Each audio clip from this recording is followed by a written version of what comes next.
Welcome to Virupakshi news channel. వార్తలు చదువుతున్నది Virupakshi Latha Reddy.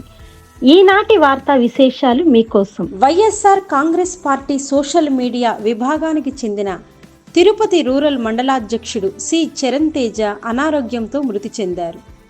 Tirupati rural మండలం పుదిపట్ల అరుంధతివాడకు చెందిన చరణ్ తేజ గత 4 రోజులుగా అనారోగ్యంతో స్విమ్స్ ఆసుపత్రిలో చికిత్స పొందుతున్నారు. అయితే బుధవారం ఉదయం ఆయన ఆరోగ్యం అకస్మాత్తుగా విషమించడంతో వైద్యులు ఎంత ప్రయత్నించినప్పటికీ ఫలితం లేకపోయింది. ఈ విషయం తెలిసిన వెంటనే రాష్ట్ర ప్రభుత్వ మాజీ విప్ చెవిరెడ్డి భాస్కర్ రెడ్డి, చంద్రగిరి నియోజకవర్గ పార్టీ సమన్వయకర్త చెవిరెడ్డి మోహిత్ రెడ్డి, విద్యార్థి విభాగం రాష్ట్ర వర్కింగ్ ప్రెసిడెంట్ చెవిరెడ్డి హర్షిత్ రెడ్డి, చెవిరెడ్డి భాస్కర్ రెడ్డి ధర్మపత్ని చెవిరెడ్డి లక్ష్మిలు ఆసుపత్రులకు చేరుకొని వైద్యులతో మాట్లాడి మెరుగైన చికిత్స అందించాలని కోరినా ఆయన ప్రాణాలు నిలుపుకోలేకపోయారు. చరణ్ తేజ మృతి పట్ల చెవిరెడ్డి కుటుంబ సభ్యులు తీవ్ర దిగ్భ్రాంతి వ్యక్తం చేశారు.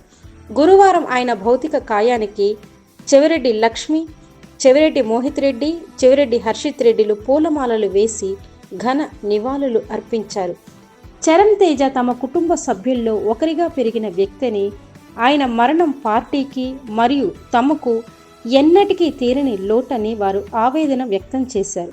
అతి చిన్న వయసులోనే ఆయన మృతి దురదృష్టకరమని పేర్కొన్నారు. చరణ్ తేజ కుటుంబానికి అన్ని విధాలా తోడుగా నిలబడతామని ఈ సందర్భంగా చెవిరెడ్డి కుటుంబ సభ్యులు భరోసా ఇచ్చారు. ముఖ్యంగా చెవిరెడ్డి మోహిత్ రెడ్డి, చరణ్ తేజ ఇద్దరు కుమారులను హక్కును చేర్చుకొని వారి భవిష్యత్తుకు తన వంతు బాధ్యత తీసుకుంటానని హామీ ఇచ్చారు. చెవిరెడ్డి లక్ష్మి, చెవిరెడ్డి హర్షిత్ రెడ్డిలు కుటుంబ సభ్యులను ఓదార్చి ధైర్యం చెప్పారు. చరణ్ తేజ పవిత్ర ఆత్మకు శాంతి కలగాలని ప్రార్థిస్తూ వైఎస్ఆర్ కాంగ్రెస్ పార్టీ నాయకులు, కార్యకర్తలు ప్రగాఢ సంతాపం వ్యక్తం చేశారు. తిరుపతి రూరల్, చంద్రగిరి మండలాలకు చెందిన పార్టీ నాయకులు, కార్యకర్తలు పెద్ద ఎత్తున తరలి వచ్చి ఘన నివాళులు అర్పించారు. ప్రత్యేకంగా చరణ్ తేజ పవిత్ర ఆత్మకు శాంతి కలగాలని విరూపాక్షి న్యూస్ ఛానల్ యాజమాన్యం మనస్ఫూర్తిగా కోరుకుంటుంది.